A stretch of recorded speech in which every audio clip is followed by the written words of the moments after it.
Hey everybody, it's Joey and Nate back here for another whopping episode. We have had a really good response from listeners and from all over the world, and we have had some really good guests on, and we've got a list of great guests to come as well. And but we have somebody with us today that is a staple in the hog dog community. He is he's one of the guys. He's kind of like a almost like a founding father kind of dude. He's held in high regard by everybody that I've ever talked to that even knows him or that even knows of him. He has one of the best products that's ever been put out, hands down. And he hog hunts. He's not just a pretty face. He's a hog dogger. So without further ado, we have Mr. Dave Williams from Southern Cross Cut Gear. Mr. Dave, how you doing, buddy? I'm doing fantastic. You were far too kind with that intro. Well, I'm don't pretty deserve good at any of telling that. stories. You are fantastic at telling stories, but especially about the good-looking part. I don't know about that at all. But tell us how you got into the whole hog dog industry. Yeah, absolutely. So I actually started into the hog dog industry kind of from the bulldog side of things. And when I say bulldogs, I mean American Pit Bull Terriers. I got into them. Shoot, I was kind of a weird little kid, man. I was in middle school researching pedigrees on pit bulls, and that kind of became an obsession. And at a young age, I got pretty involved with going out to ADBA shows and doing weight pool and kind of that whole world. Got pretty heavy in the old family red-nosed dogs. And I did that for a while. I loved all the ADBA shows. I truly enjoyed them. But after a while, I kind of wanted more to do with them, if that makes sense. It just wasn't feeling what I needed out of it. Right. So that's where I started getting hog hunting. I guess I went on my first hunt when I was I think I was just turned 17, I believe, and got out there, and man, I was absolutely beyond addicted on that first hunt. Yeah. It kind of ruined me to everything else, and from that point on, I still hit a couple of shows here and there, but that kind of took the back burner, and I started accumulating coals as quick as you could and trying to build up a pack. Yeah, that's exactly what happens. Yep. So the ADBA stuff. I know you had bulldogs. I don't know who's doing that. I had to hold on just a second. My phone was ringing for some reason. Oh, no worries. I had my ringer off, but anyway. So you got the old family red nose stuff? Yes, sir. I started messing with them a while back, and I went through a couple different, you say old family red nose, there's a bunch of different segments of old family red nose, and I messed around with several different kinds, and I messed around with some other bloodlines as well, but I just kind of, I don't know, there was something special about the old family dogs to me. I don't know, something that I really took to. I finally locked in on some stock from a fellow out of Illinois, actually. He had some blood that I tell you, it took me forever to get in with this guy. I mean, he's not one that he doesn't advertise online. You'll never find him anywhere. And it just took forever to kind of build up a relationship there and be able to get some good dogs from him. And when I did, man, it just kind of opened my eyes to what a sure enough bulldog could be, if that makes sense. Oh, well, yeah, because there's a lot of people that they don't really know what a true game, a dog out of game lines or game stock is a whole different animal. Oh yeah, absolutely. The true American Pit Bull Terrier it's not just a bulldog by no means. No, and like you said, once you get into some of those, I was raised in that, and I really get exactly what you're saying there because I had to have something else to do with mine too. So it wound up going to the hog hunting world, and I been hooked ever since, just like you said. So what kind of bloodline do you got? So most of my stock is Hemphill Wilder, and now I have a lot of Hemphill Wilder that are crossed with some Chavez, particularly down from Champion Ellison. Yeah. And that's kind of the basis for what I have now. And I've been working with that, I guess, exclusively for, starting to get on up there, probably 15 years now. Yeah. That's pretty much been my focus. Like I said, I had several other bloodlines. Most of them were old family connected in some way or another. But like a lot of the iron line stuff. Did you ever mess with iron line? I did not mess with the iron line. I did have a couple partners that had some of those, and that wasn't the route that I decided to go down. But I go ahead. I'm sorry. No, I was interrupting you. I'm sorry. Yeah. No. Just the ones we had out of iron line, they were all really hot. Of course, that's what they were bred for. Yeah. For the Norrod brothers. But yeah, I was just absolutely. Curious. Absolutely. No. And I saw some fantastic ones from that. And there was a fellow out of Alabama, actually. I mean, I can't recall his name offhand. You may have ended up knowing. Matt. Yeah. And he had some fantastic ones, man. Yeah, I mean, beautiful. Too, and absolutely beautiful, man. Absolutely that's beautiful. Where Rogan came from. Nate just had a little dog named Rogan. Matt lives about probably 10 miles from me. Yeah. He lives like 5 miles from me now. I got you. Yeah, they live in the same little town. Him and Nate do. Matt's got a little patterdale he got from us. Oh, I got for his you. little girl. Quite a few years ago. But Matt's got some nice dogs. Phenomenal looking dogs, some damn specimens. Yeah. He absolutely does. So he got some dogs from or one dog at least that I'm aware of from Flame Tree Kennels. Mm-hmm. And I got a dog, I guess around the same time frame, maybe a year or two off, but I got a dog called Flame Tree's Pyro. And he was one of kind of my foundation dogs. Okay. And we worked with him, and then the other fella out of Illinois that I got the rest of my stock from. I kind of started accumulating as much as I could from him. I mean, I saw something out of that was really, really special, and I just locked in on it. And it wasn't just about, there's plenty of bulldog lines that have heart and drive and all that kind of stuff. But sure. I mean, there's something about the intelligence in them that just locked me into them. And the other thing was, some of my first bulldogs, just to be honest with you, they were an absolute pain in the butt. I mean, just in the box, whining and raising heck, and just, I don't know. I really enjoy a really calm, well-mannered bulldog. Yes. And this stock that I locked in on, I mean, they're just some of the most relaxed, chill dogs you will ever see until it's time to go. So right. in the box, you'll hear them snoring away. I mean, they are just as relaxed as they come. They don't make a peep. And then once you get them out, it's go time and they're ready to go. And I don't know. I just really enjoyed that. How can you not that directed drive? Yeah, exactly. So, but yeah. So no, I just messed with bulldogs for a while, and that was kind of my focus at first. And then hog hunting was just kind of a natural next step for that. And then you get into the whole world of strike dogs and try to figure that out. And I'll be honest with you, yeah, exactly. So I feel pretty decent about my bulldogs. I don't say they're the best things in the world, but they do good for me. Yeah. On the strike dogs, I don't think I'll ever have them figured out. I've had a couple of good ones here and there, and I've had a pile of coals. And starting out, it was definitely far more coals than it was good. Yeah. Well, at least you culled. Yeah. There's so many of them. There's so many of them, dude. They don't cull nothing. Oh yeah, no, that's and it's ridiculous. They'll sell them. Gonna let them go cheap. No, you can find a good cheap one for sure. Mm-hmm. Just give them away as a house pet. It's easier just to be done. Well, starting out, I didn't have a pile of money to work with, so I was hunting pretty much nothing but coals for a while. So that was kind of my packs. We just did that for long enough until eventually I got lucky and got one or two that turned out to be some good ones, and just kind of went from there. But no, I don't think I'll ever have that aspect figured out. I think every once in a while I get a lucky dog, and that's about as much as I can ask for. What kind of dogs? I mean, I'm assuming that you run, just bay dogs with the bulldogs walk in. Yeah. Yes, sir.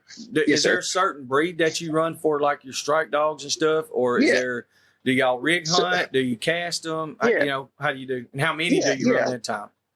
Yeah, absolutely. So I've bounced around from several different styles through the years. Right now, my personal preference, and I'm not saying this is the best as far as producing pigs or numbers or anything like that, but just because of the way I like to hunt, I truly enjoy watching a beautiful bay, slipping in there and sending in the bulldog and seeing the catch. And there's a lot of times we may miss pigs doing it that way, but there's something that's just I can't get away from with that. So the majority of my stock are definitely on the looser side, the straight base side. I do have the past year or two, I have accumulated a couple of rougher dogs. I normally run them separate. You know, I've got kind of like a rough pack and then a more bay pack. But as far as my looser dogs go, most of them are bird dog crosses in some way, shape, or form. You know, I've had some bird bulls, I've had bird blackmouth, I've got some bird with plot mixed in there. I mean, just kind of a assortment, if that makes any sense. Yeah. Oh yeah. But I really, I tell you, about 7 or 8 years ago, I got just a straight English pointer.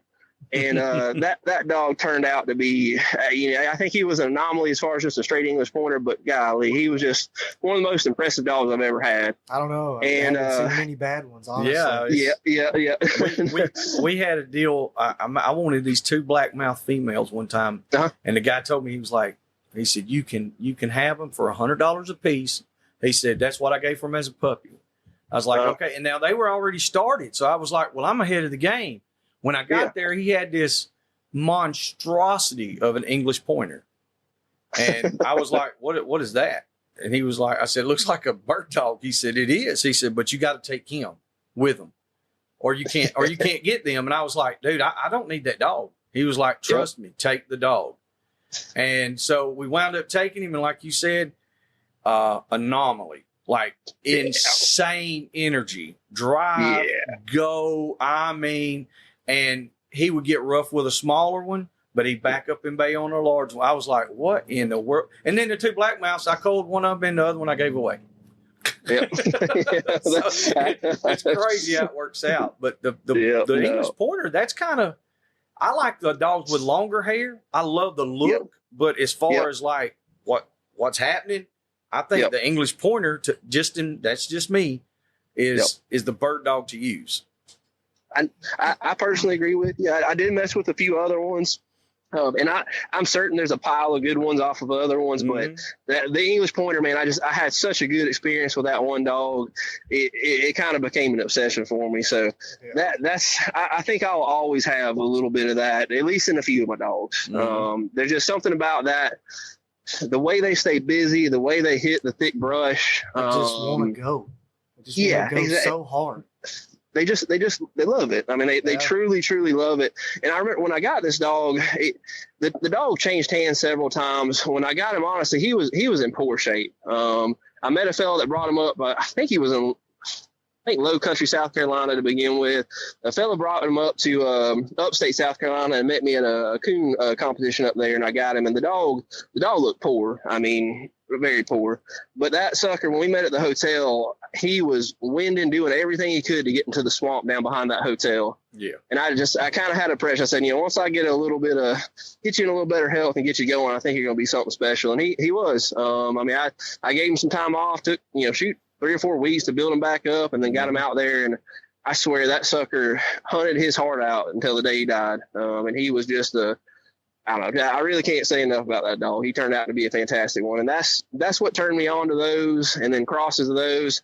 And then I've had a couple of decent black mouse over the years. I've had a couple that were real finicky. They kind of had funny personalities to them. But I've had a few that were crosses between black mouse and English pointers that have turned out to be pretty decent dogs for me. So I've got that right now. Then I had a couple of bulldog crosses. And then I've got some that have a little bit of plot dropped in there. And then on the rough dog end of things, I've got a little bit of Campbell cur. Yeah. So I've got a few of those. And I recently, last summer, picked up 2 dogs from Blake Davis. And I'll tell you, these are the biggest running dogs I've ever run. I mean, they're some big old suckers. And I mean, just straight running catch dogs. Well, I say that the female will back off a little bit if it's a good one and she's by herself. But for the most part, they're going to grab a hold to something. And that's kind of different than what I normally do. I do enjoy the straight bay style a little bit, but I tell you, in some circumstances, it's nice having a dog like that. So, have you ever used your bulldogs as running catch? You ever cut them loose, see if they run a hot track? I have, and they will. I've done that a couple times, actually, but I tend not to. I'm not gonna lie, my bulldogs are such a passion project for me. I'm somewhat protective of how I use them, if that makes any sense. Sure. I Keep mean, them on reserve. well, because I mean, Yeah. you get out there and you get caught, and you get him off, you know, and somebody's holding him, or somebody drops a lead, or whatever happens, and he's gone because you've let him run hogs before. You remember how we had itty bitty, and we had one that I promise you, if she got loose, she was gone. She was casting, and so we had to be, you know, we had to be careful with that as well. But she was such a tool. And that's always been a concern of mine. There's just no quit and give up into them, and I just know they get on the wrong thing and get to go, and I don't know, it could end up being a bad day for me. So normally I have done it a few times, but I do personally, I prefer, you know, my ideal circumstance is that beautiful bay, you know, 2 or 3 dogs baying on it. You ease in there, ideally 30 yards, watch it for a minute, send the bulldog in and see the whole deal. And it rarely works out like that, but when it does, it is truly a thing of beauty. And that's kind of my, that's my high, if that makes sense. So that's what I live for. Chasing that high. There ain't nothing wrong with that at all. We went to rough dogs, strictly rough dogs for years. And, but there was a reason behind it. You know, we had smaller properties, and I've said this 100 times, but at the same time, we went back to not real loose bay dogs, but just bay dogs. Some of ours, they will still get a little rough, but they're baying. And like you said, when you slip in there, and I can get less than 50 yards and pick which way I want to go, and watch those dogs work for a few minutes, and also having a good handling bulldog. Oh yeah, that makes a world of difference. Dude, it is. The dog's not barking and screaming and biting and acting crazy. It is a thing of beauty. You are correct, sir. Without a doubt. It truly is. Speaking of, you know, being in situations like that where you're with the bulldog, and you know you own Southern Cross, and most anybody surely that's ever turned a hog dog loose, they know what Southern Cross cut gear is. Give us a little story on how all that came to be, and where it was at, and where you're at now, and where you're taking it. We'll be back after a quick break. We would like to interrupt this episode to take a moment to thank our sponsors and friends of Dixie Doggers Podcast: Southern Cross Cut Gear, Boars N Broads, Hardcore Hog Dogs and Cut Gear, Showtime Premium Pet Food, Animal Housing Solutions, Tuskers Magazine, American Doghorn Association, 4L Kennels, Hogbang.com, The Boar's Nest, Crockett Taxidermy, Mud Creek Hog Baying. A big shout out to all those people and companies who help make us who we are. Thank y'all. Yeah, absolutely. So Southern Cross, it started back in the 90s.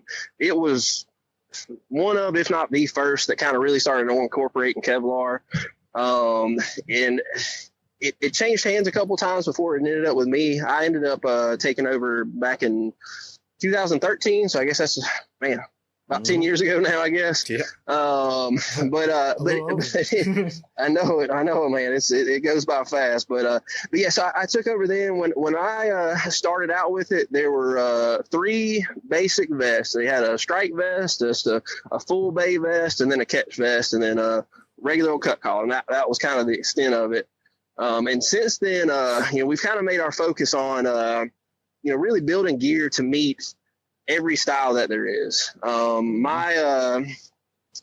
was fortunate enough, past couple of years, I had a boy. I hadn't traveled and hunted as much, but there for several years, I did a lot of traveling and a lot of hunting with a whole bunch of different folks in different areas, and trying to learn what I could about, really the way everybody does things. And, one thing I realized it is different in every single area, every style of hunting. It varies so much. There's plenty of commonalities, but a lot of stuff, there's a lot of differences. So our goal was to hone in on building gear to kind of meet whatever style it is that you could possibly imagine. So now we've got about 20 different standard vests, multiple different types of cut collars, and then just hundreds of customizable options. So we've done a lot to try to expand, what's available out there. And we try to we try to take a lot of customer feedback and implement that as much as we can. We don't want to be stagnant. When I first started hunting, and it was the beeps. Garmin's weren't even a thing, and that wasn't really a factor. But now, Garmin is the thing, and You're they are getting pricey. Age. Yep, yeah, I know. I know it's sneaking up on me a little bit, but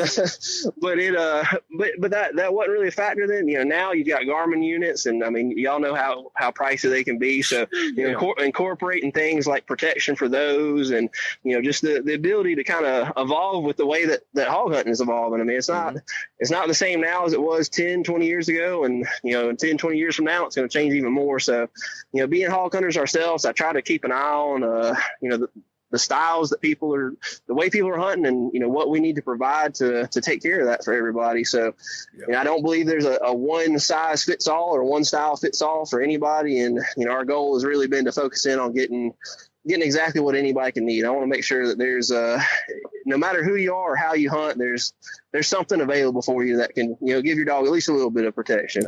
You got a big selection, and that's what a lot of people, they've asked us over time, like, well, which one do you think I need? Which one, and I tell them, I'm like, if you have a dog that you can bring in here and put this vest on, that's the best thing to do. Don't just buy it and then take it home and do all that. Look, bring it in, fit it, because to me, that's the important thing is how does it fit?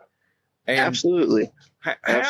What do you look for in a fit on your strike dogs or your bay dogs, bulldogs, all that? Tell some of the listeners some of the things that they can look for, because that we've got a lot of new listeners. They're new to hunting, and they're trying to figure a lot of this stuff out. And absolutely. Stuff can get expensive, and so if you can give them a heads up and how to measure and how to do all that. Absolutely. No, definitely having a proper fit, that's going to be one of the biggest factors as far as your dog's movement, as far as the way your dog hunts. If you got a poorly fitted vest, the dog's not going to do well in it. Doesn't matter what style vest, whether it's from us or any other company. So getting a good fit is definitely very, very important. On our gear, we keep standard in stock gear, and small, medium, large. It's always ready to go. If you want to purchase a standard gear, we have two ways of kind of deciding your size, and you can go off of weight or you can go off of a girth measurement. Weight is not nearly as accurate as girth. So I always recommend customers, if you want to just get a standard in stock vest, take the time to measure the girth. And the girth measurement is going to be right behind the front legs. You just wrap it around the chest, and see what that measurement is. That's going to give you the best way to get just a standard vest that's going to fit your dog pretty well. Now, if you want to take it a step farther, we can do custom vests. We can build it to your dog's measurements. That does require a few more measurements, but if you really want the absolute best fit, that's always a great option. The downside to that is you've got to give us a little bit of time to build that for you, usually around 10 days or so. And what's the price difference on the custom? It's not a whole lot. No, in general, it's usually about $20 difference, and that gives you the ability. You can also choose different colors. You can choose, different. You can have add-ons. You can add a brake stick pouch. You can add flotation. So there's a lot of customizable options there for you. But as far as the fit goes, if you just want a standard vest and you want a custom fit, we actually don't charge any extra for that. So if you call us up and say if you just want a standard vest, our regular colors, nothing extra on it, and you just want it customized to your dog's measurements, we'll take care of that for you. There's no extra charge on it. Just got to give us a little bit of time to build it for you, but that's no trouble at all. So that's what I recommend. If you are in a hurry and you want to just go off of a standard vest, then we highly recommend measuring the girth. You normally can get it off of the weight, but the girth is more accurate. Yeah. So we recommend doing that. Yeah. So we definitely recommend doing that. And then once again, if you want something even more customized, send us all the measurements and we can build it off of that. And we had a guy come in and ask about one a couple of weeks ago, and I told him, I was like, man, because he was talking about the way that his dog was built. Yes, sir. And I told him, he's going on the weight part, and at first that's what we were discussing, and I was like, well, this medium will go up to X amount, And we talked for a few minutes. I was like, well, what kind of dog is it? And he told me. And I was like, well, how's he built? I said, is he like a true classic American Pit Bull Terrier, or is he just a bulldog? He said, well, no, he said, boy, he's stout. I was like, okay, well, wait a minute. 55 pounds on a dog that's 16 inches tall is way different than 55 pounds on a dog that's 19 inches tall. And it's going to fit totally different, so. Exactly. He held off, and I think he's going to wind up just getting one built, getting one made. And because that's what I recommended. I was like, man, because he's getting the full deal on it. I was like, you're going to have several $100s in it, get what you need and don't just poke and hope, just get it right. No, absolutely. And we build our sizes to try to fit the vast majority of the most common dogs we see for that, so for most of our standard catch vest, it's built for your average bulldog. It's not necessarily built for the super stocky one. You may need to do a little bit of customization there, but we try to build them to cover the largest range that we can in the standard sizes. But yeah, absolutely. If you have a dog that, is kind of a unique build, take some time, get a couple measurements. And if you're not sure about it, you can always get some measurements, send them to us, and we'll take a look at that and, let you know, you can probably work with a standard one, or we might need to go with a custom one based off of that. So, getting that proper fit is definitely important. Another important thing is, once you have the proper fit, is making sure you run it somewhat snug, if that makes sense. So we've had some people that will run their vest way too loose. And the issue that you run into there is, even if you have a properly fitted vest, if it's real loose and it's able to shift a lot while the dog's running, it can cause some rubbing issues in the armpit. So making sure, of course, you've got to give the dog room to breathe, and you don't want it too tight, but you want that thing fairly snug so that there's not a lot of movement when that dog's running. Probably the most common fit issues we would have would be any sort of rubbing in the armpit. And that's usually caused either by the vest being too loose, or if the vest isn't properly fitted and the chest is too wide, that can cause rubbing issue also. So if that, go ahead. I'm sorry. No, that's what I was just going to, on a dog that's real wide, I've noticed that people want to run the vest loose. They're like, well, man, he's so wide through the chest. And I'm like, snug it up. But you know what I mean? Absolutely. But like you said, that's probably going to be where 90%, maybe not 90%, but I feel like it's going to be a large majority of any issues is going to be from handler error. No, it absolutely is. And luckily, it's normally a pretty simple fix. We also can do alterations on vests. So if you happen to buy a vest and that chest is a little bit too wide, if you want to send it to us, we can alter that vest up. So it's not the end of the world. If you get one, it's not quite right. We'll still work with you and take care of it. But no, that absolutely is making sure you have it the proper snugness, and then just making sure that's not too wide. Those are the two most common issues as far as fit goes. But taking the time to get those measurements out the gate can eliminate a lot of that. So if anybody has questions, give us or give y'all a call, and we can kind of go through it and make sure they're getting the right one. That's right. What just out of curiosity, what is the smallest vest you've made? What's the largest vest you made? I don't know. It's just been on my mind. So yeah, absolutely. So we have built the smallest vest would actually be for a Chihuahua. We built. I'll dig up the pic. I'll dig up the picture because I thought it was the coolest thing ever. But this was a customer. They were a hog hunter, but I think they just had a house dog that was a Chihuahua, and they just thought it would be the coolest thing ever to have it match their bulldog. So they ordered one from us, and I'll find that picture and send it over to you because it was cool as can be, man. The first one I think you made me back in 2015 or somewhere in there. Was a terrier vest but it was even the smallest terrier vest was too big.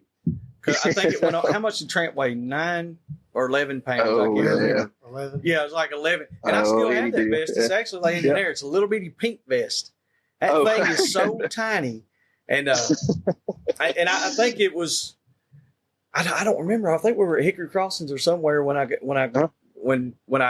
first time I met you, and I was talking to Jennifer. I believe it was. And but anyway, so that's where I wound up with that little bitty tiny vest, and I was like, dude, I don't know how if you could even make anything any smaller.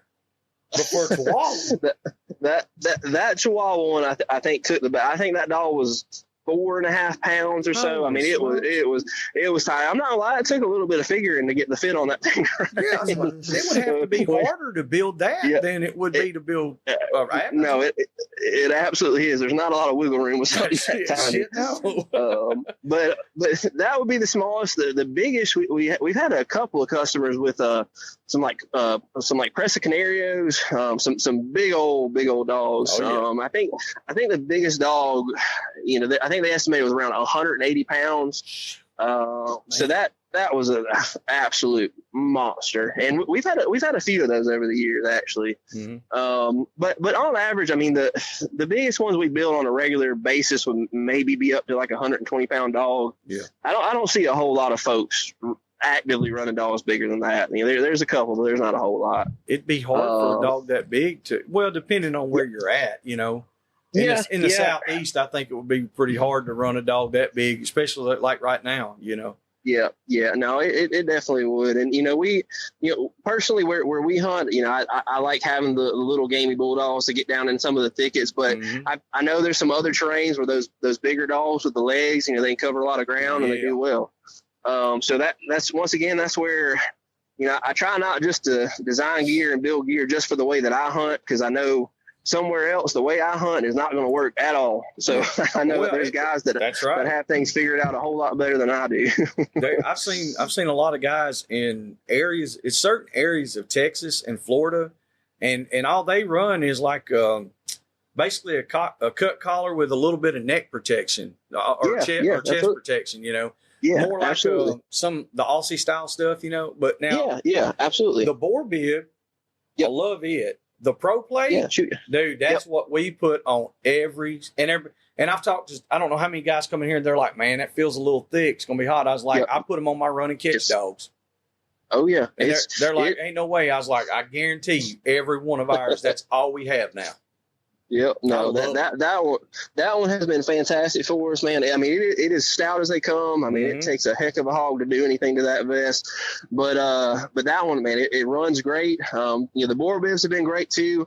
And we have something else in the works. We hadn't released this one yet. And I'm not gonna give a whole lot of details on it because we're still a little ways out. But mm-hmm. it's up the alley of what you like in those boar bibs and pro plates. Yeah. I think you're going to be really interested in it. So I'll before we release that one, I'll get a little prototype out there to you so you can take a look at it, because I think you're going to be pretty pleased with this one. We let our dogs, like I said, even our we're like you said, you got 2 packs of dogs, right? We generally have 2 packs of each dog, of each style of dog. Sir. So I've got 2 packs of rough dogs and 2 packs of, which I actually probably only got like really one pack of decent bay dogs. So, but I definitely have 2 packs of rough dogs. So we run a lot of rough dogs, and we incorporate them with the bay dogs at certain times. If we got one that wants to break, he's not going to do it again. Yeah, I got you. And so these dudes are kicking out, half a mile, and I got to have performance out of that vest, but you got to have a dog that can perform as well. So if you got a high performance dog and you have the right equipment on it, I am confident and comfortable turning my dog loose that far for him to be caught in the right conditions. Absolutely. No, you've got to be smart about it. But I think you hit a really good point there as far as the condition of the dog. And I'll give you this little story about my experience with this. We were hunting down in South Florida. Actually, it's been 14, 15 years ago now, I guess. But anyways, we were out there running on the ground. Every dog we had on the ground was running at least a strike vest. Strike vest and a cut collar at a bare minimum. Except we had one dog that was it was a Catahoula, but he was built more like an American Bulldog, just a stout, stocky sucker. And we hunted for a good while. We caught one great sow. They relayed, hit another one, and we got in there on that one. And unfortunately, that blocky Catahoula ended up having a heat stroke. And that's the only dog I've ever lost to a heat stroke. And it was also the only dog on the ground that day that did not have any sort of cut gear on. And the reason for it is his build and his conditioning just were not up to par. We hadn't hunted much in a while. We took him, we're here in Northeast Georgia. It's a little more moderate than, the South Florida swamp is down there. Yeah, exactly. So we took this dog that had a blockier build. He wasn't a slim, slender, dog that stays in tip top shape no matter what you do with him type of dog. He was one that needed to be run and worked. And we brought him down into this environment that he couldn't handle. Now, and that was my experience with it. So, you've got all these dogs out there that running vests and collars. All of them were perfectly fine. The one dog that didn't have anything on there ended up having heat stroke on us. So, I'm absolutely in no way saying that the gear can't have an impact on it, but I do firmly believe that the dog's conditioning has a huge factor. The way the dog's built, the circumstances you're hunting that dog in have a very big contribution on, what is safe and what is not safe. And then beyond that, just being smart with when you hunt. I mean, I know everybody, I know plenty of folks will hunt when it's hotter, but being cautious about that can make a world of difference. Mm-hmm.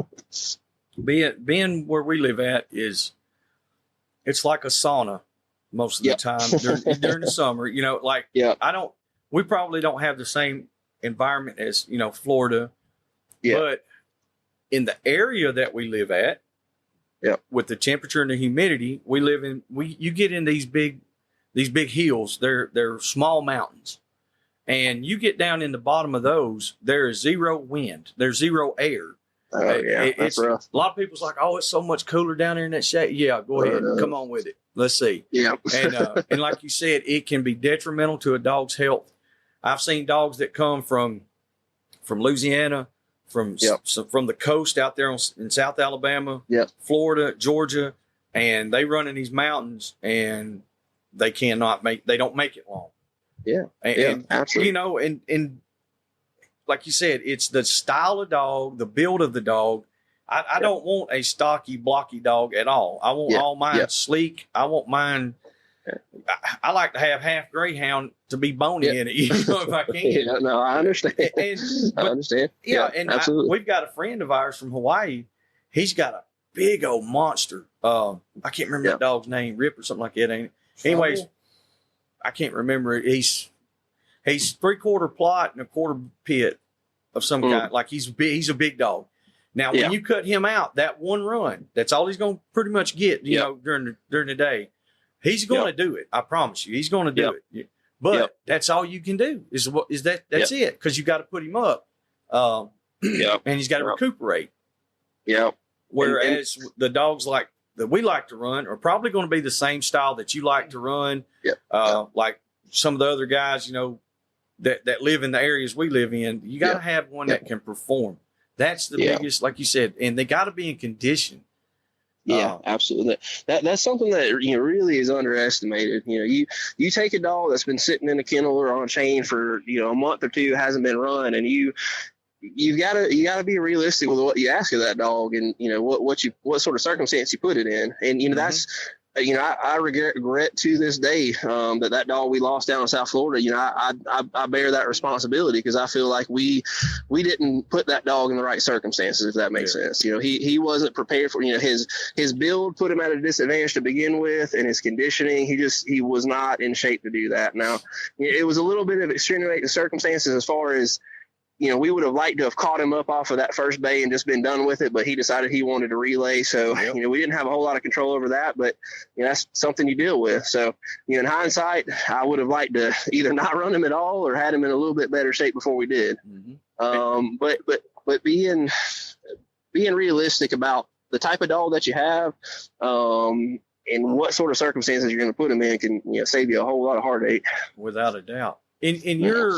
In your experience, let me ask, this is going to be something like, yes, sir. Breeds of dogs and the way that they can recover and how well they maintain their stamina and their stature. All right. Oh, yeah. So like you said, if we got dogs during deer season, we're not really running them or nothing. And then you ease back into it, while it's cool. Then you work into the summer. Okay, say if you had one that's been stood up since last summer and then you just get him out now. Yeah. Do you feel that, or in your experience, have you ever seen like where the bird dog stuff will maintain that better, the energy and the performance than something else of a bigger dog? Absolutely. I mean, I'll just give you an example of 2 dogs that are on my yard right now. I've got one that's a bird blackmouth cross. I've got one that's a plot cross, and then I've got one that's just a straight Campbell.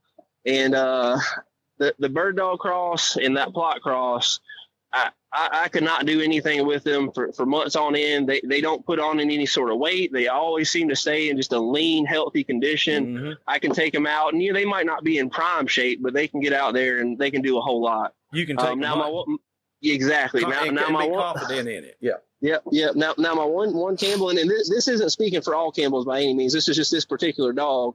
She's got some wide hips on her, and she gets fat quick.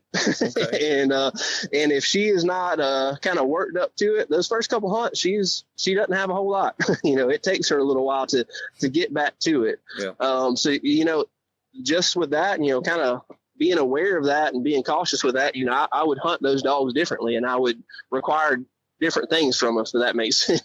So, I agree. And I think that's where, like I said, the amount of feedback we've had here lately, it has literally amazed me at how many people are like, dude, I learned this much and this and this and this from listening to us and guests that we have on. Yep. And the reason I ask some of these questions is because, like I said, some of these guys that are just getting into it, they might be 50 years old. That, when I say they're new, that doesn't mean they're young. And just because they're young doesn't mean that they don't know anything.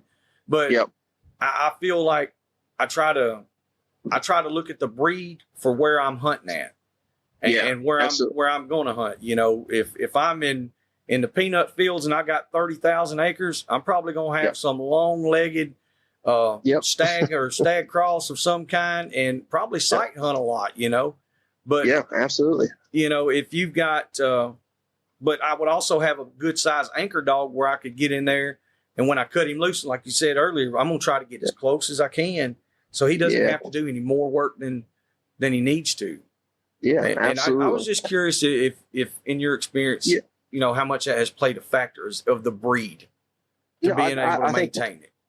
I think it certainly plays a huge factor, but I've also seen some pretty good variation within breeds and within even certain bloodlines. That one Catahoula that I was talking about, the rest of his stock was not built like that. He just popped out a much stockier, blockier built dog. He really looked close to an American Bulldog, and then he had very close genetically dogs to him that were small, slender. They just didn't have the same build at all. Yeah. So no, absolutely. I think certain breeds have certain, predispositions to their conditioning level, but then I think even within those breeds and those bloodlines, there's differences there too. You may not have all the same capabilities there. What do you think the most contributing factor to a dog, like you're talking about that big Catahoula? Yeah. What do you think the most contributing factor to him being totally different than siblings or relatives? Why did he turn out like that? What do you think? So it it definitely depends on I guess how much genetic variability you've got in there. Like so say for instance with my bulldogs, I've got them very, very tightly bred and kind of honed in, and occasionally I may get an anomaly that pops out that's got a little difference, but I can pretty much to a T predict how any litter is going to turn out as far as temperament, build, structure, all that kind of stuff. Now, there's always exceptions, though. I believe in this case with that Catahoula, I kind of think he was the exception. Okay. He was the one that just popped out that tended to be abnormal. Now, if you start running, once you start getting into crosses or even breeds that just aren't bred as tightly, you start seeing a lot more variation there. And, that's where that difference can come up. So I don't know, man. It's when you start talking in genetics, I'm by no means an expert on what predicts what. I'm not going to pretend to jump into all that. I'm sure there's folks that are much better with that. Yeah, that's why I ask the questions. It's like I just kind of see how other dog men that do the same things that we do. Yeah. It's like, what's your outlook? And there's no right or wrong answer to me. It's like that's how you see it. But whenever we get H. Lee Robinson on here, need to get him on here. I know he'll know. Yeah. You know H. Lee? Yeah, I know who you're talking about. That dude right there is geneticist, dude. Like, I mean, like he is, and I don't know if I want to talk to him. Like, not that part, because I'm not going to understand what the hell he's talking about. I'm gonna try and keep up, and I'm just gonna just hold it. But no, we're hoping to get him on and do some of that talk. Do some of that kind of high tech redneck talking with him. Yeah, absolutely.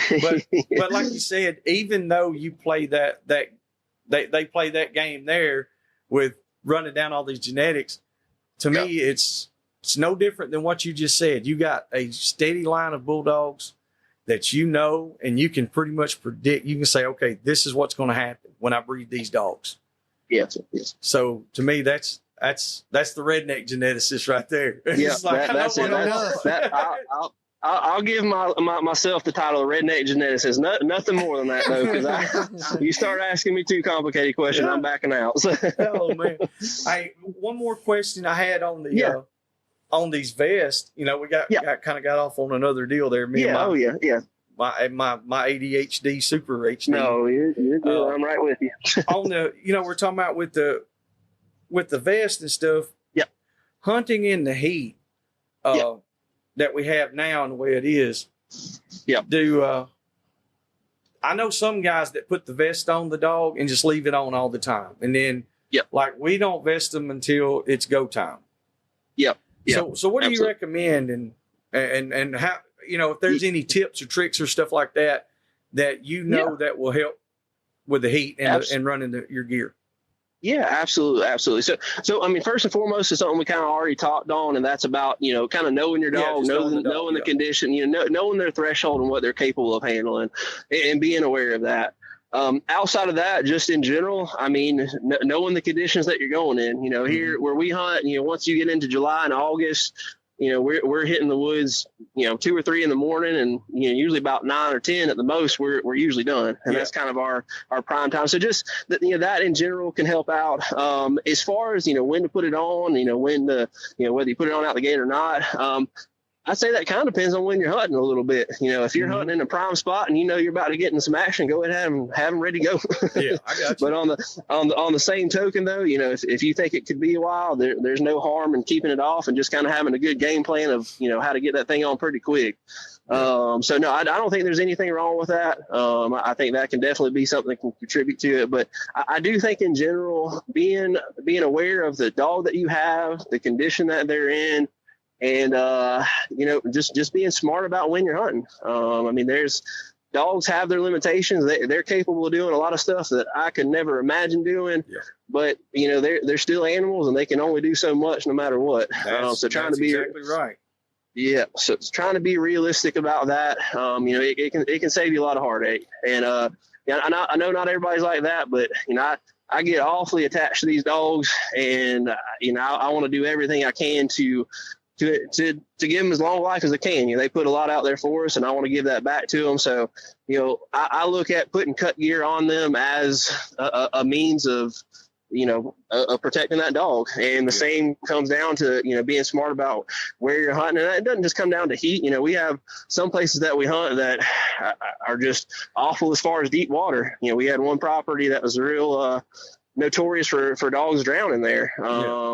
It's just there's dangers out there. We've we're hunted down in South Florida. We had a buddy of mine lost his dog to a gator. There's a lot of dangers in the woods, and you can't eliminate them all, but you can take some steps that reduce those dangers. And that's what I feel like cut gear is. Cut gear is it's a layer to reduce the likelihood of your dog getting a deathly injury. And that's what it is. It's not a guarantee. There are no guarantees in this game whatsoever. Every time you go out, you don't know. You don't know if the dog's going to come back. You don't know if you're going to come back. I mean, you're putting yourself in some rough circumstances. There's an inherent risk that you are taking every time you go to the woods. Every single time. Hog hunting is inherently dangerous. Yeah. And absolutely.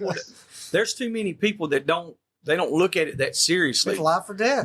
They're like, we're every killing time a beast. Yeah, exactly. It's like when we go, it's like this is war.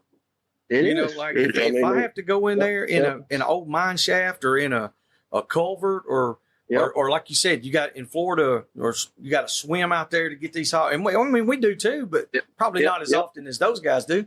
But I mean, it's dangerous, every bit of it. And so, like you said, if you love your dogs, and I know some guys that they don't really, I'm not going to say they don't, they don't care, but they don't love their dogs the same way that we do. Yeah. They're like, hell, they're just dogs, whatever. I'm not like that. It takes too long to make a good dog, and to keep a good dog up, you need to do it. On the water part, you made a good statement with that. Yeah. There's more dangers than just the heat. Heat's what we mostly talk about. Yeah. Oh yeah. With the water, what can people do to help with that part? Like, I mean, is the vest going to get waterlogged and weigh the dog down? I know you said you can add flotation. Yeah, absolutely. So, I mean, there are definitely things you can take to mitigate the risk. Adding flotation, that definitely can help out. Flotation is not, you're not turning that vest into a life jacket. Essentially what you're doing is trying to mitigate any of the added weight from the vest. Mm-hmm. But a life jacket, you're putting in a ton of flotation. That's not feasible really. So what we're doing is just adding enough to kind of help the dog out a little bit. You're not going to if you've got a dog that can't swim, that dog's not going to be able to swim just because you add a little flotation into it. So you got to be cautious with that, but that can help. But honestly, the hunting around water and deep water, it's got an element of danger that is hard to avoid. We had I've been fortunate. I've only lost one dog that was drowned. This particular dog, we bait up right against this spot on the river had a steep drop. It's about 12 foot straight down to some deep water. He hammered that hog right at the edge of it, and we were right on top of this. There wasn't a lot of distance. We were right on top of this. He hammered that hog straight into the water.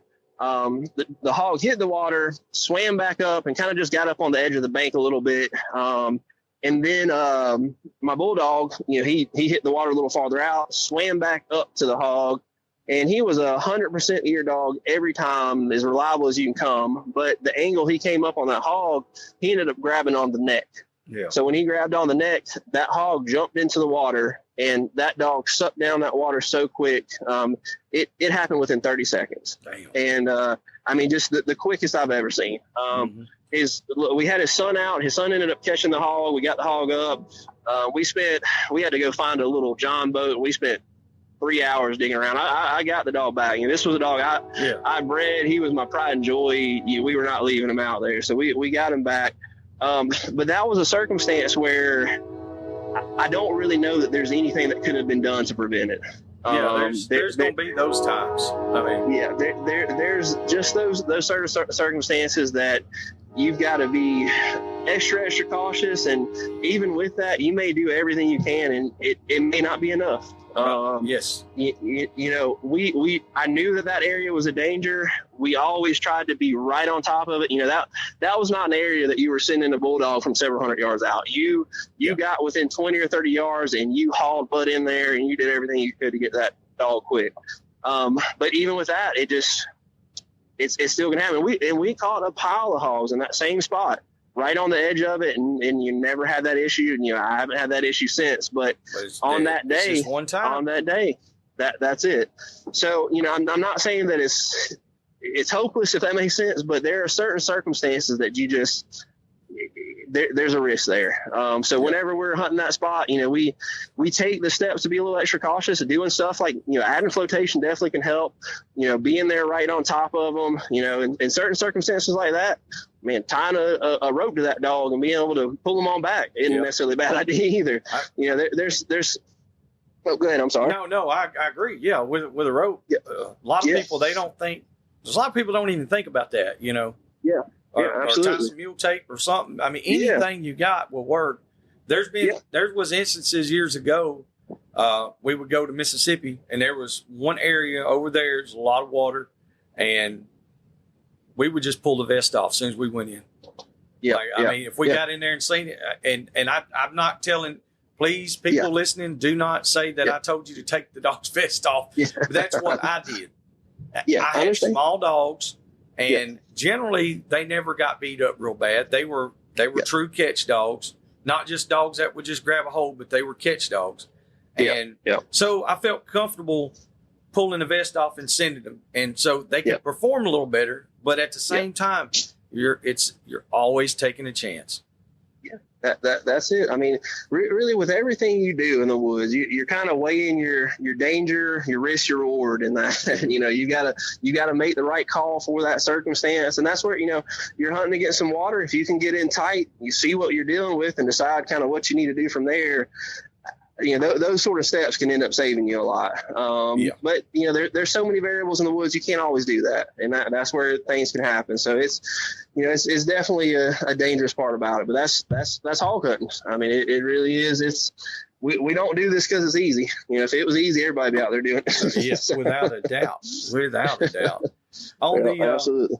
Talking about the vest and stuff like that, and being in those situations that sometimes and things you can't control. What's the rarity of any cuts or pokes that goes all the way through the vest that you've had since you've took it over? Yeah, absolutely. So it can absolutely happen with any vest. That's us, every company out there. Punctures can and do happen. They are extremely rare, but they do occur. The most important factor is making sure you are getting the right type of vest for the dog that you're running. Yeah. Normally when we hear of circumstances where there's a puncture through, it is a case where you have a straight walk-in catch dog, you're catching some rank nasty hogs, and you're running the lightest weight bay vest that we got. Yeah. When that happens, I mean, we have different vests for a reason. If the lightest weight bay vest gave you 100% coverage on every single dog, that would be the only vest that we offered. There's a reason we have heavy duty catch vest and we have those added layers of protection. So I would say the majority of the time when we do see puncture throughs, that's usually the case. Puncture throughs in general are extremely rare. Puncture throughs that end up being fatal are very, very rare. They can and do occur, but normally if you do get a puncture, the gear is designed to reduce the damage from that blow. So even if you're able to get a poke through, the hope is that it's not going to get in there and give a life-threatening blow. So your dog may get cut, but it's not going to be dead. And that's the goal. That's the goal of it. There's nothing out there that is completely impenetrable. I mean, even our highest level catch vest, it can still happen. With the right hog and the wrong circumstances, it can occur. But the goal of the gear is to reduce the likelihood of that happening and hopefully get the dog, anytime you take even with the cut vest, we can't cover every inch of your dog. There's going to be stuff that's exposed. There is still the risk of injury and life-threatening injury. But the goal of the gear is to reduce that as much as possible. So I'd say the most important factor is making sure you're picking the right vest for your dog. You're making sure you're getting the vest that is going to give that dog the proper amount of coverage. So, if you're hunting an area out in Oklahoma and you are catching some rank nasty ones and you've got a walk-in catch dog that's, you're sending them into shanks every night, go with that elite catch vest with an extra layer or two of Kevlar. Right. That's might be what you need. Don't go with that basic strike vest. We had a guy not long ago called us. Well, it was last year, and I'm not going to say his name. He's a friend of mine. And he got the vest, and it went through. It was tiny. Yep. And he was like, he was talking about the going through the vest, and I was like, I said, I can holler at Dave and let him know and all that. And he was like, well, man, it went through. I was like, did it kill the dog? He's like, no. I said, you have to staple him up. Is he wrecked? He's like, no, it's just a small hole. I said, then. Is that not worth $200? Yeah. And he was like, he kind of got quiet for a second. I said, are you going to be a dumbass or are you going to be a reasonable individual? He was like, man, now keep in mind, we're friends. This not just an everyday customer. Yeah, no, I know what you mean. I would never talk to, well, I ain't gonna say never because I have. Sometimes they need it. Yeah. But he was like, you know what, man? He said, I never even thought of it like that. He said we're so caught up with like everything is just foolproof and bulletproof. I was like, no, if your dog is alive, it done its job. Hey, I promise you, if I had to throw it away and buy another one, no problem. We'll do it all the time. As long as my dog is still alive. No, absolutely. And that's the goal. The goal is you put on a vest, your dog is not impenetrable. Your dog can still be injured. Your dog can still be killed. But you have taken a step that's going to vastly reduce the likelihood of that happening. And then, finding the right vest that's going to give you the right amount of coverage, that's going to take it to the next level. So no, it's definitely, it's something that can occur. We've seen it happen with every vest. That's ours included, and every vest from every other company. You can get puncture throughs. With quality gear, though, the likelihood of a complete puncture and a complete puncture that's going to lead to a life-threatening injury is very, very low. Yeah. Extremely, extremely low. But if anybody, if you're not certain about what type of vest, reach out to folks like you or us, and make sure you get the right vest. We run into thing. Yep. Yeah. We run into a lot of folks that, they don't mean bad, but they end up getting the wrong thing. And, unfortunately that can put your dog in danger. So, take the time, give us a call, or get on our website, look into it a little bit and make sure you're finding the right vest for the way that you hunt and the type of dog that you have. That really is the biggest factor. And then another factor is care of the vest. It's something that's kind of overlooked, and I overlook it myself as well. A lot of people are very guilty. You catch some pigs, you slap it on your dog box, you leave that thing out in to fry for the next couple of days. Everybody does it. I'm guilty of it as well. But the care of the vest can make a big, big difference. If you take that vest and it goes through a swamp and gets caked in mud, and you leave that thing out there to dry for a month or two, that's going to have an impact on the gear. Everything we have, all of our gear, we have a water resistant coating on everything. It adds a lot of longevity to it, but the material still has its limitations. So taking some steps, after a hunt, taking the time to take that gear off. You don't have to do a detailed clean, but spray it off. Stick it inside your dog box and out of direct sunlight. That will make a big, big difference in the longevity of your gear. And then on top of that, at a certain point, if you've got a vest that has been used and abused for years, and there's not a whole lot of vest left, at some point it's time to replace it. So we've seen some vests before that the people will contact us and say it got butchered and tore up and all this, and we take a look at it, and that vest was 12 years old. There wasn't much vest left to it. So at a certain point, you got to take the steps to replace that, because the way the gear works is you're working on multiple layers of protection. Every time you take a cut to that vest, that particular spot is exposed more to another blow. So if you get a vest, it gets one little cut in there. If you happen to get another cut in that exact same place, it's more susceptible to a puncture. So keeping that in mind, we have customers, we get this question a lot about when to replace gear. Yeah. Some folks, we see it on both ends of the spectrum. We've got your guys out there that they will use that vest until there is no vest left. Yes. That's their mentality. I'm not knocking you. That's still better than running nothing. But on the other end of the spectrum, we've got several customers that if it gets one good cut in it, they replace it. Yeah. Their logic is that if I get another hit in that exact same spot, the chances of it getting through are higher. Yeah. So it's, you got to find that right balance. I'm not saying because you get a cut and replace the vest, but 100%, you got to be realistic about it. If you've got a 12-year-old vest and that sucker has done its job, it may be time to get you a fresh one. I agree. But no, so there's definitely, like I said, all of them can potentially be punctured, but there are a lot of steps you can take that are going to greatly reduce those odds. Make sure you get the right type of vest for your dog and your style of hunting.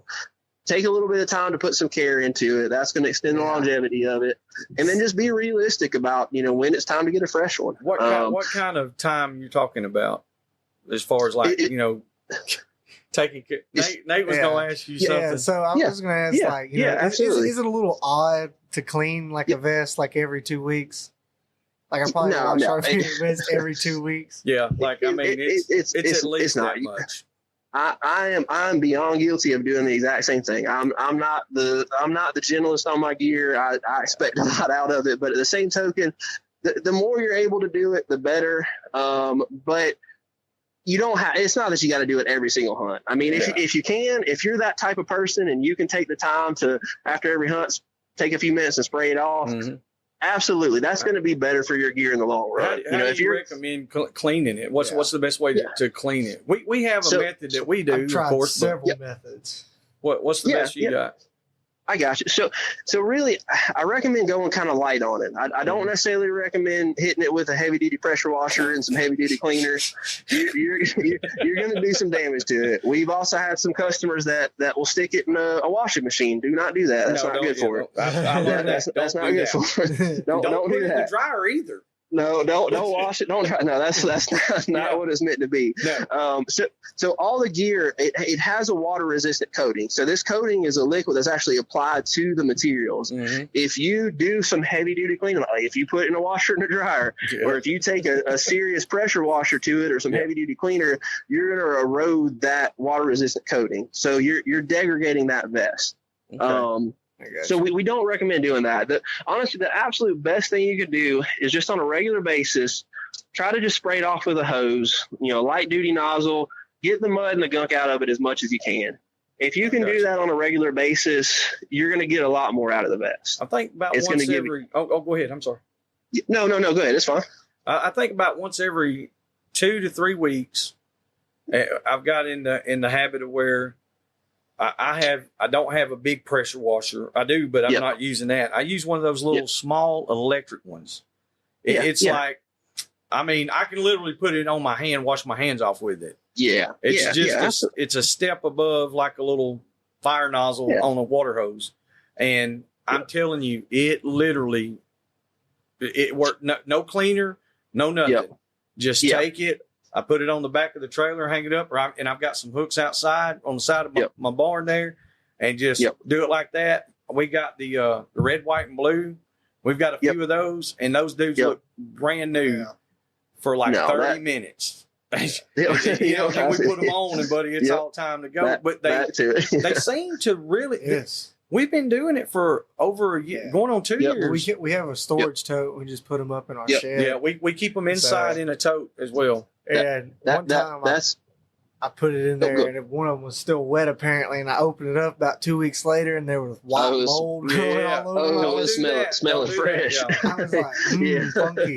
So I took them all out there, soaked them in a 5-gallon bucket with some water and some vinegar. It cleared it up, scrubbed them out. You definitely, you don't want to leave them out in direct sunlight, but make sure they got a little air that can get to them for sure. Well, make sure they're completely dry. Exactly. Make sure they're dry.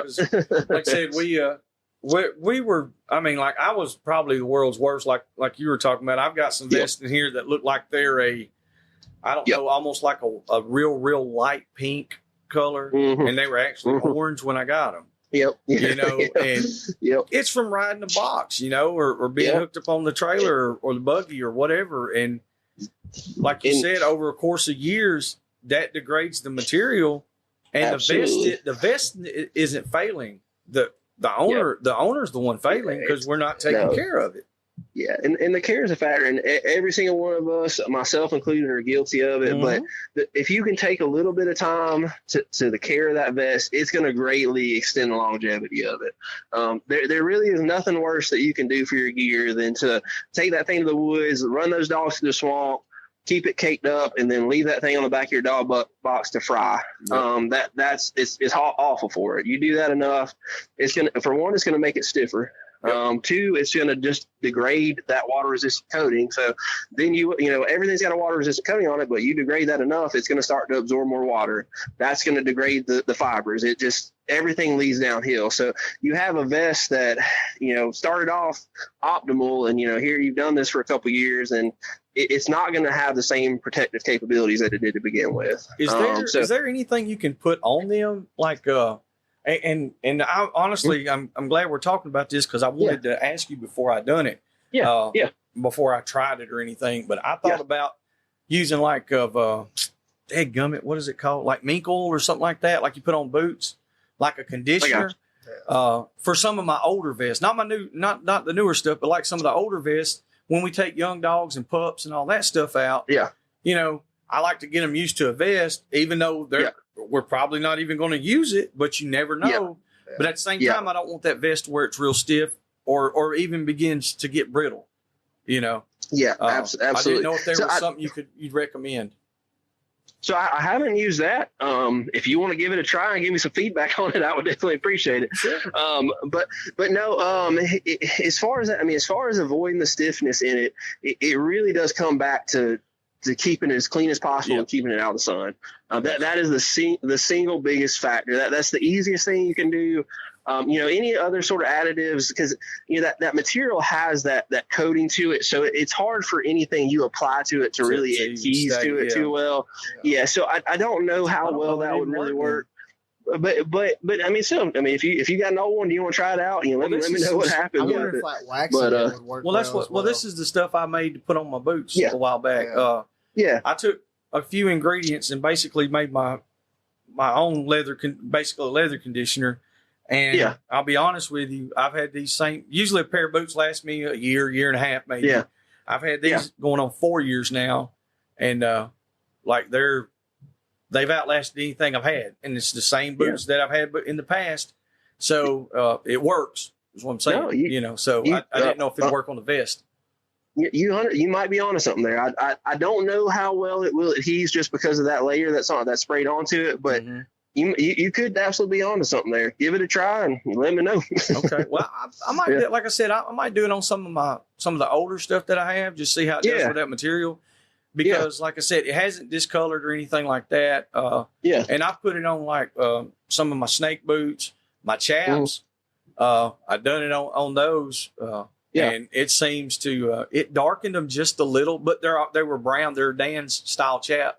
So I got you. It darkened them a little bit, but in all honesty, I mean they're holding up. They haven't got dried out or anything like that either. So absolutely, no, definitely give it a try. And that kind of comes back to what I was talking about before, as far as some of our best innovations on the gear have come from customers trying out new stuff like that. So that may be some great means of helping extend out longevity of them. So no, give it a try, see what happens. I also.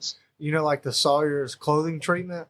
So we have some older vests that the coatings wore off on. Yeah. And so I treated them this past week. I seen you do that. So I went out there. I was like, I wonder if it'll keep the fleas and ticks off of them. Yeah. Because we have a lot of ticks like bad. Oh, yeah. I'm sure y'all do the same stuff. Oh, yeah. Absolutely. There's certain parts of the country, though, that the tick diseases are really rampant. Like in Oklahoma, Arlequia is horrible. And I mean, it's real bad. And like, we haven't had to deal with it ourselves, but at the same time, if I can prevent it, and like Nate was talking about using some of that, you spray it on, you let it dry. Yeah. And then, you do it every so often. I think it's good for like 4 to 6 weeks. I want to try it on the seatbelt collars as well and see if you can basically have like a damn big flea collar. Oh, yeah. That lasts like 2 weeks at least. I mean, that'd be pretty sick. The seatbelt material, that's something else I wanted to talk about. Yeah, I absolutely. see where you guys have innovated or utilized that so much. Yeah.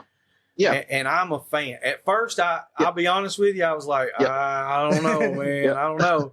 And we had one of the pro plates, and like it got beat up bad. Yeah, absolutely. But in all honesty, none of the seatbelt stuff was cut. I think we lost like some of the stitching on where it was sewed together. That was it. Yeah. And I was like, dang, man.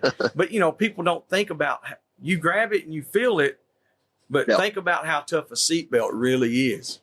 Yeah, absolutely. Absolutely. And they're tough. And that's 100% something that we stole from the Australians as far as trying out. Over in Australia, they do a lot of seatbelt stuff. Yeah. They've been doing that for a long time. Now one difference between us and them is, over there, their gear was largely based off of seatbelt material. Here in the past couple of years, I've seen them incorporating some other stuff. But Kevlar, from my understanding, was not readily available like it is over here. Over here, we're very fortunate. We purchase our gear directly from the same supplier that supplies the military. We're getting first quality, high spec, military grade Kevlar. Wow. It's located, the facility's 30 miles from my house. We have a great connection with them. We're one of their largest purchasers outside of the military. I think we're their most unique purchaser. I don't think they have anybody else that does what we do. Yeah. But they, anyway, so we're able to get some really, really high quality Kevlar. From my understanding, that is not nearly as readily available in Australia. I think that may be improving a little bit because I've seen a little bit more incorporated over there. But for a long time, seatbelt was their fundamental material for their gear. A lot of times they would use multiple layers of it. And I think it honestly has had a bit of an impact on how their gear is designed, because the seatbelt is a thicker, heavier material, especially when you start talking about multiple layers of it. On our gear, I don't like using multiple layers of seatbelt. I think it gets a little bit too thick. But I love incorporating it in conjunction with the Kevlar that we use. That combination, I feel like, gives you some of the highest protection level that you can get. So I'm a big fan of that in conjunction. But it's definitely, something that we, I was skeptical of it at first. Honestly, it was something that I wasn't certain about, but we did a lot of testing with it, and it works. That combined with the Kevlar that we use gives you a very robust amount of protection. So we've started incorporating it a lot, especially in the chest areas on vest. I think it makes a big difference. So yeah, absolutely. It's kind of been one of those things that, just like you, I was skeptical of it, but after a couple of years of use, it works. It really does. And we've done a lot of research. There's different grades of seatbelt material as well. Just like Kevlar, there's a lot of different types of Kevlar. There's different grades on seatbelt material, and we've tried to find the best ones that we can. And I think we really honed in on that. So, I feel really good about that combination. But yeah, no, that's definitely something that's taken a little bit of prodding around to get the right one. Yeah, at first, like you just said, there's different levels of it. I was like, yep. I'd read that, and then, and I don't know if it's just OCD or whatever. So now like if I get in a vehicle, I have to check how thick the seatbelts are. Yeah. For some reason now it's like, okay, they got real thin seatbelts. The thread is very, very fine, and the stitching is spaced out. And then I get another one. I'm like, oh, look at these. Now I'm like, dude, I'm a freaking weirdo. What the hell is wrong with me? No, I'm right there with you. I didn't have a past in textiles by any means, but through this, I've started paying a lot more attention to it. And like with our Kevlar, the type of Kevlar that we use is it's a 3,000 denier Kevlar. That's the highest denier Kevlar count that you can get. And the denier refers to the thickness of each thread. So a single layer of our Kevlar is the thread fibers are going to be far thicker than any of like you see a lot of the correctional Kevlar advertised that's maybe an 800 denier. Those have their purpose, but they're designed to be used with a substantial amount of layers. So a lot of the correctional Kevlar vests you'll see are for prison guard vests, but they're using 15 or 20 layers of this correctional Kevlar, and it's not feasible for what we do from a cost perspective and from just a thickness perspective. It's not feasible. So what we look for is achieving the most that we can out of a single layer. Our goal ideally is to be able to get a proper amount of protection in 1 to 3 layers of Kevlar max. Once you start exceeding that, you're getting a bit too thick, and it's a struggle. So that's kind of been our focus there, is to make sure we're getting each individual layer of Kevlar is as functional as possible. So that's where, it's not something I really paid attention to before, but now when I start looking at fabrics, I start looking at each little tinsel on there. I'm like, that's not the greatest stuff. It's like you go to buy a pair of jeans or something, you're looking like, nah. Just because it's a certain name brand don't mean it's good. No. So Levi's cutting some slack on that one. Jumped another. That's right. But no, absolutely. So I'm with you, man. You start paying attention to a lot of stuff you never will. What about like the fire hose material stuff? Have you ever messed with that? A lot or I know we have some. I just didn't know. Is it feasible to incorporate that type of material in it, or is it just too heavy for the vest? It's feasible. We've done a little bit of testing with it. Availability on it and getting the right type that's workable is a bit difficult. I'm not a big fan of, I guess, what you accomplish out of it versus a good multi-layer Kevlar, if that makes sense. I mean, it's still like it is a very, very tough material. Like there's some seatbelt vests that some old school ones that have been put together over the years that are as tough as anything out there. But I do feel like what you're able to accomplish out of a Kevlar, especially a Kevlar vest layered with seat belt or layered with some of the other materials we use is like a 1050 ballistics. I feel like you're able to accomplish just as much, if not more. And it's a more flexible and workable material, if that makes sense. Yeah. So yeah, no, I mean, and we're always, I try to keep an eye out because, they're always working on different types of fabrics, and we're open to trying really anything. But as of right now, the way things are, I still believe that just a really, really high quality Kevlar, combined with some of these other rugged materials like the 1050 and like the seat belt, that's the ticket at this moment. So until something else comes along that, really is able to exceed that, I don't see any like drastic changes in that material composition anytime soon. I got you. And that was going to be another question I was going to ask. Know what, if you've seen it changing anytime soon or whatever on the, on your tracking collar protection and stuff. Like we were talking about earlier, these things are expensive. Oh yeah. And so what all do you got online or, in store for that? What do you got going with that? Absolutely. So that's actually our single biggest selling item for this past year was our Elite Cut collars. And our Elite Cut collars is a tracking collar protective cut collar. It's built with Kevlar, with the 1050 ballistics. We also add in a material called impact gel to the box unit protection.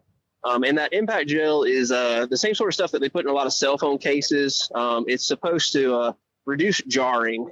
So what we kind of discovered from some testing is with just strictly Kevlar, you weren't getting puncture throughs and damage in that way, but the boxes were still getting jarred around, and we were seeing some collars fail.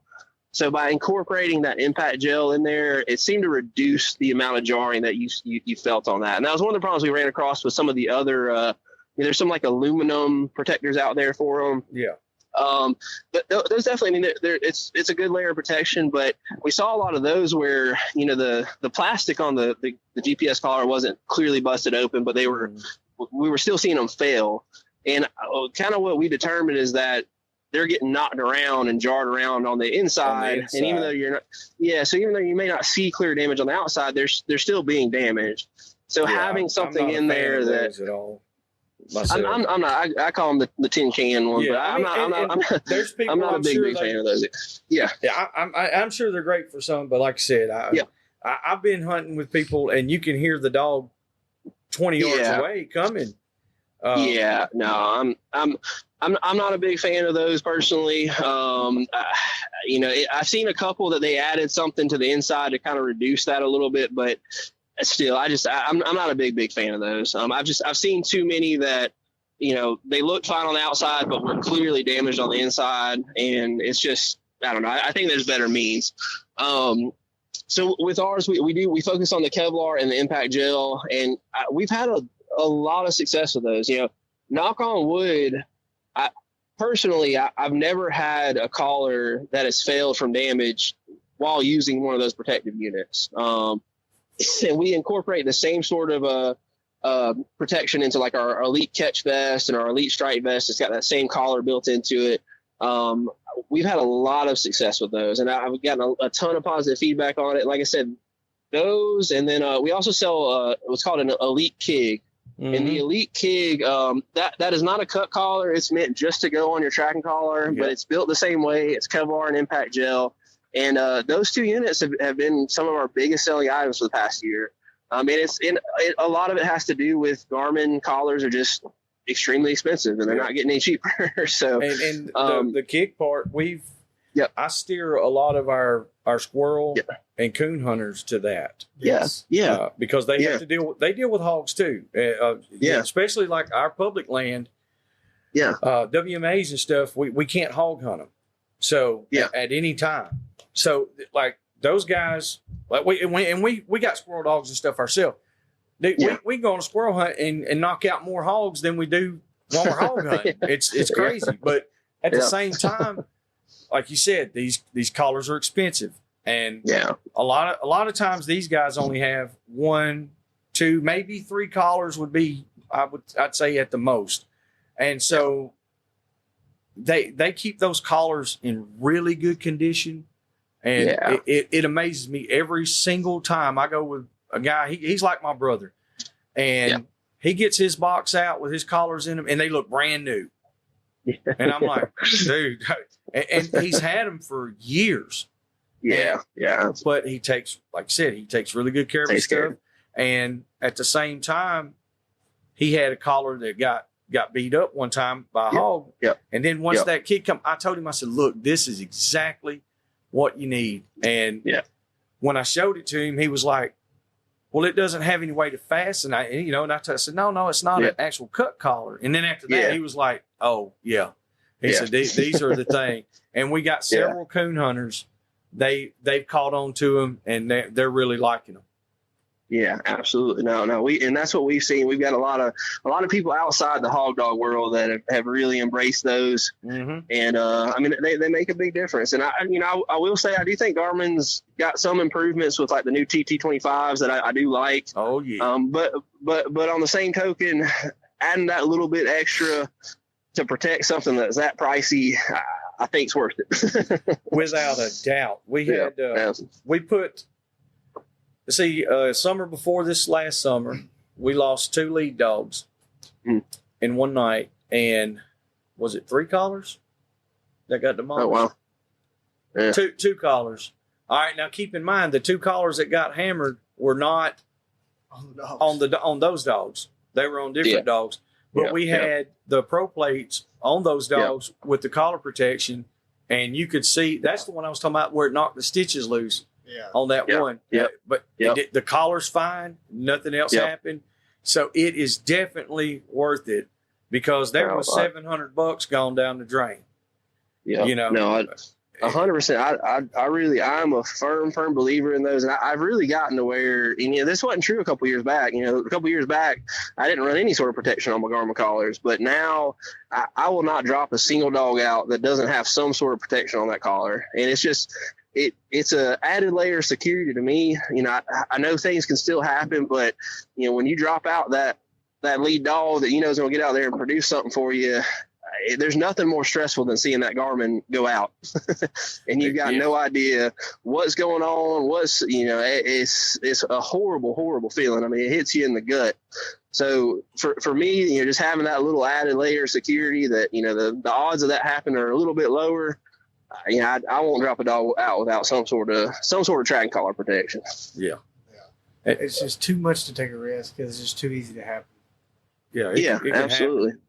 Happen. And that's another thing is like, it's with these electronics, man, anything can happen. And also it doesn't have to be from any certain reason. Yeah. We've all experienced it, got a brand new collar and something didn't work on it, But at the same time, if you get one that's working good, shoot, man, I'll do all I can do because I definitely want to protect it. I wish they had a little bit better protection for the handhelds because I am hard on them.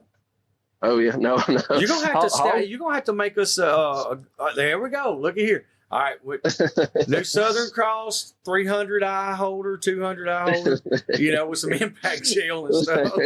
You can just make me want to be fine. Everybody else just can look at mine. I'll be all right. No, I feel you, man. Mine is scratched to pieces. Rough. Yeah, there you go. There you go. No, hog doggers are the roughest sons of guns in the world on all their gear. So I'm with you. we got a guy that we've met him over the past year, Miles Thrickhill. Yes. He ordered a new handheld. And I don't know how many collars.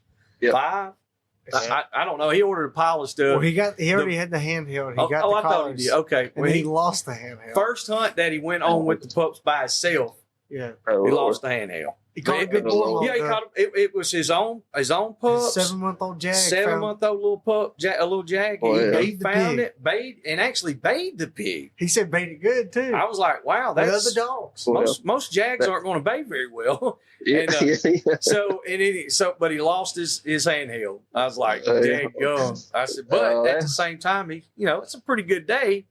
And, that's a pretty good day. I'll take that. I mean, that's a rough loss, but man, that's a good feeling too. You know, we was like, man, we'll take care of you, man. And, no, I know. Y'all treat your customers right, man. I try to send folks your way all the time as much as I can. So. I do, and we appreciate the hell out of that. I've been trying to get a hold of Mr. Dean Ross, and I absolutely. went in his DMs, and then one day he messaged me, and he was like, weird coincidence. I was talking to Dave Williams, and he was telling me about y'all. He said, I checked my inbox. He said, here I see you. So we record with him next Thursday, I believe. You know Dean pretty good?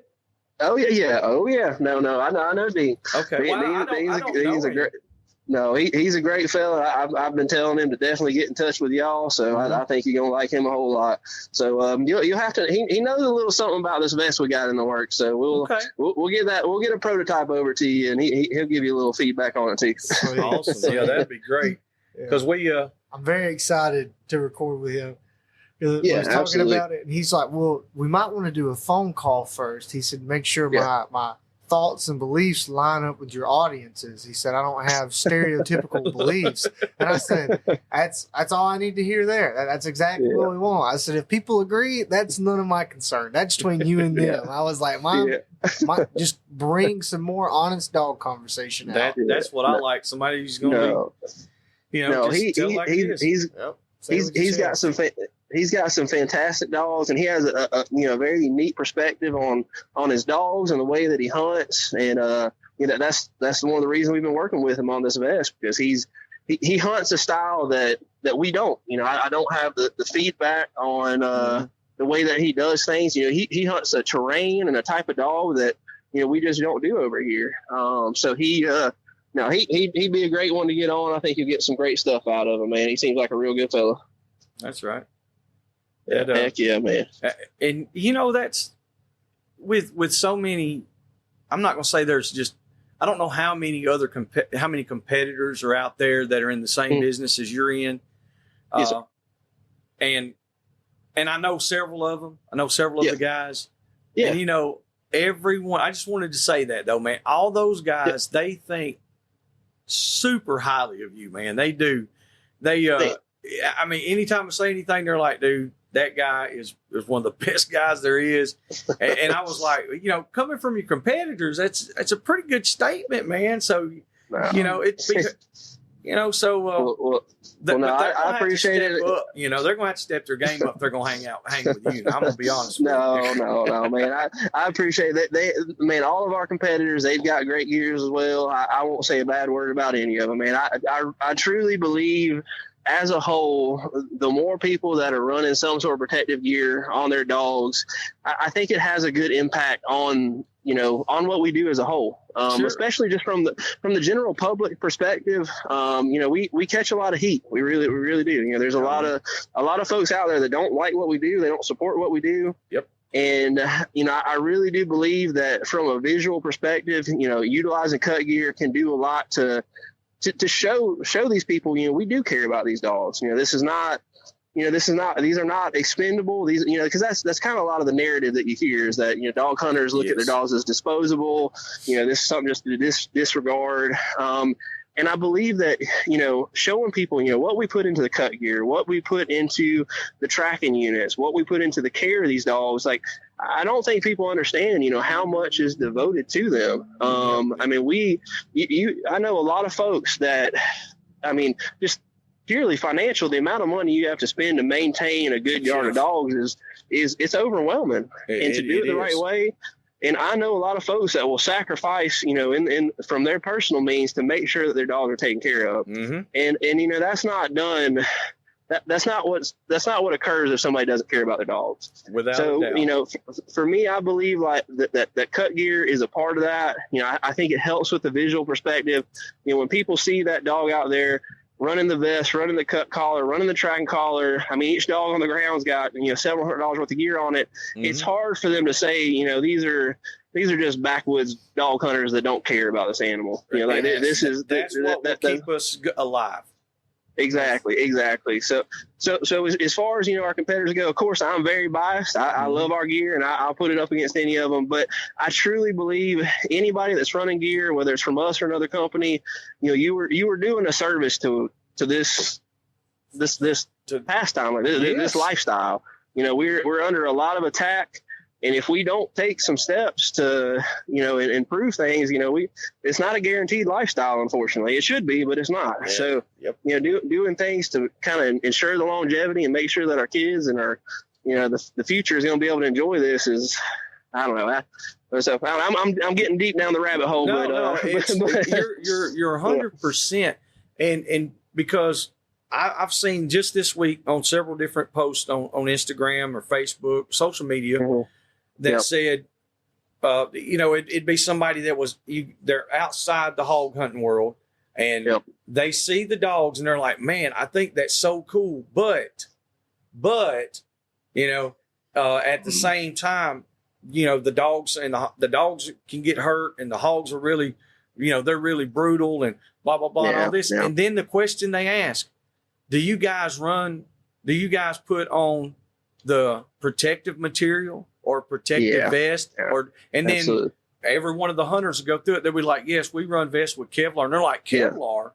And then it goes to a whole thing. And then that person that was on the line about it, now they're like, oh, man, that's cool. When can I go? So absolutely. I think it is 100% the best look that we can do. No, absolutely. And that's the thing, you know, targeting those people, you know, there's some folks out there that it doesn't matter what we say or do. Right. They're going to hate us. They're going to hate what we do. And there's nothing you can do to change about it. Yeah. But there's a lot of folks that are just kind of in between. You know, they don't really have an opinion one way or another. And they can be swayed one way or another. So if they're pushed too much in the wrong direction, it can be bad for us. But, you know, us showing that, you know, we do care about these animals. You know, any dog hunter, in my opinion, you know, you do this because of the love of the dog. You know, I love catching pigs, but I'm just as happy if we go out and just watch them run. Most of the time, that's all I'm doing.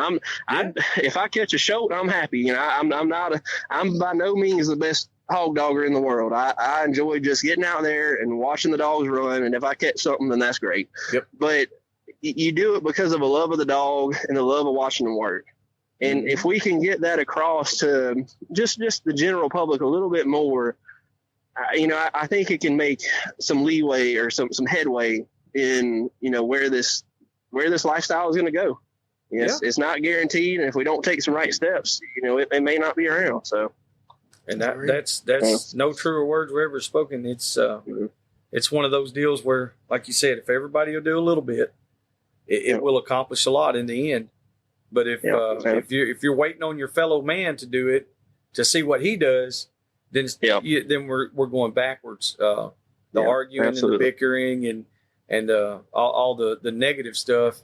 It's disheartening in a way to see it go on amongst everybody like that. And I think since the social media craze in the past few years has really pushed hog hunting with dogs to an extreme level now. Yeah, absolutely. There's a lot of people doing it. There's a lot of newcomers. And there's a lot of older guys that's been, maybe not even age-wise, but they've hunted a long time, and they don't like it. They don't like to share anything, and they don't want to share knowledge. They don't want nobody to know their business, and that's fine too. But they'll be the ones most affected by it when we lose. Yes. Yeah.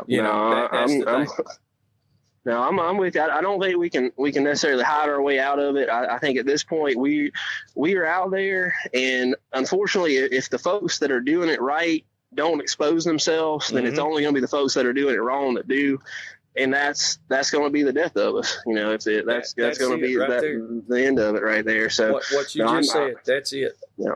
That's honestly the ones that are doing it right. If they don't expose themselves, the ones that are doing it wrong will be the only ones seen. Yep.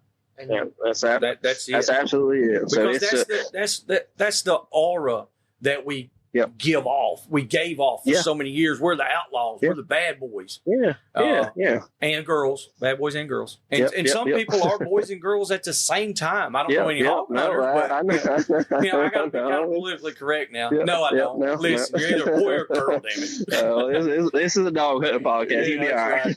No, you know, and that's the thing about it is. And at one time, it was mostly a bunch of, like you said, we're a little bit rougher crew for the most part. But yeah, absolutely. There was a guy that came here Saturday when we done the awards.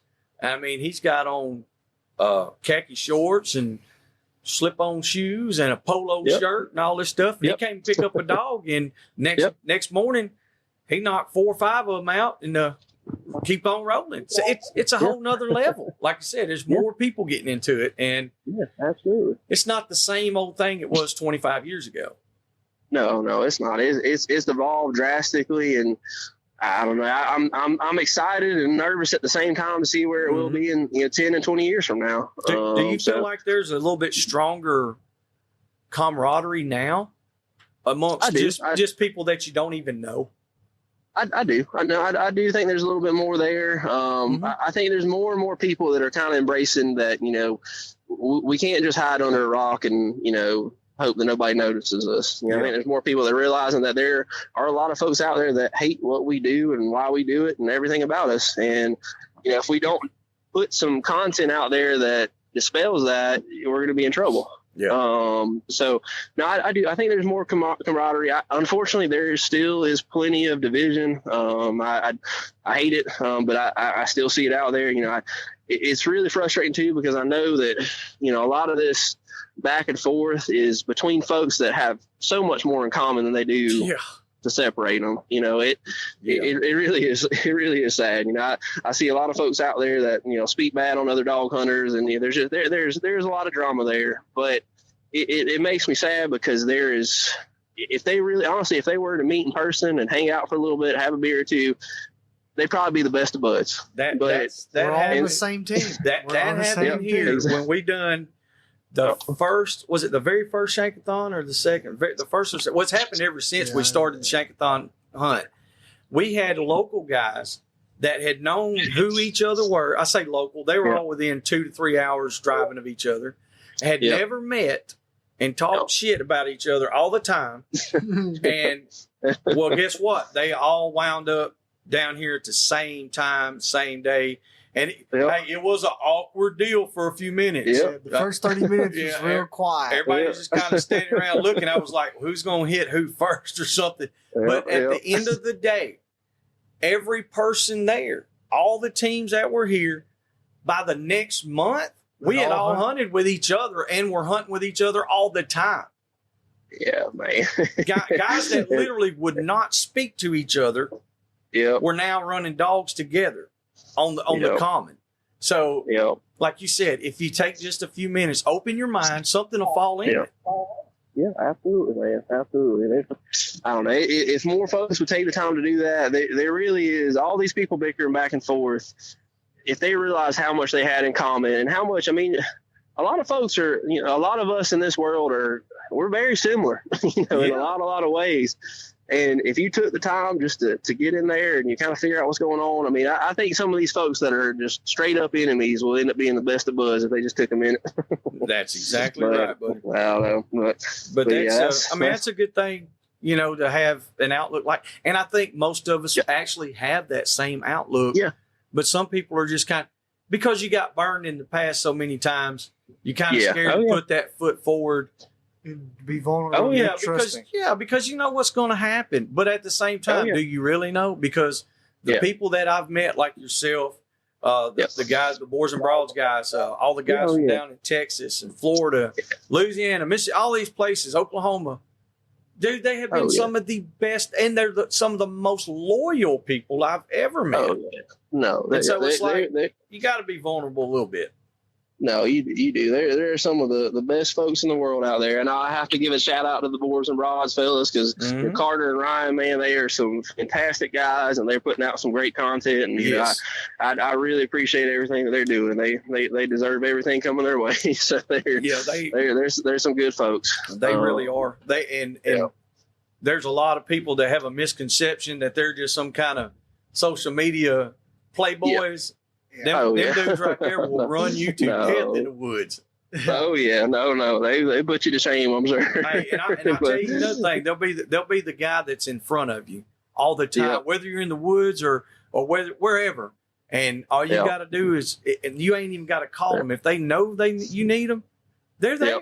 They're solid. Yeah, man. Yeah, and that's the thing. And that's the thing about dog hunting, man, is that they embody it perfectly. But there's a ton of other folks out there that are that same sort of thing, man. There are some amazing folks in the dog hunting world, and I don't know, if people would open up a little bit more and kind of, I don't know, I think we could head in a whole lot better direction. I agree, buddy. Man, absolutely, man.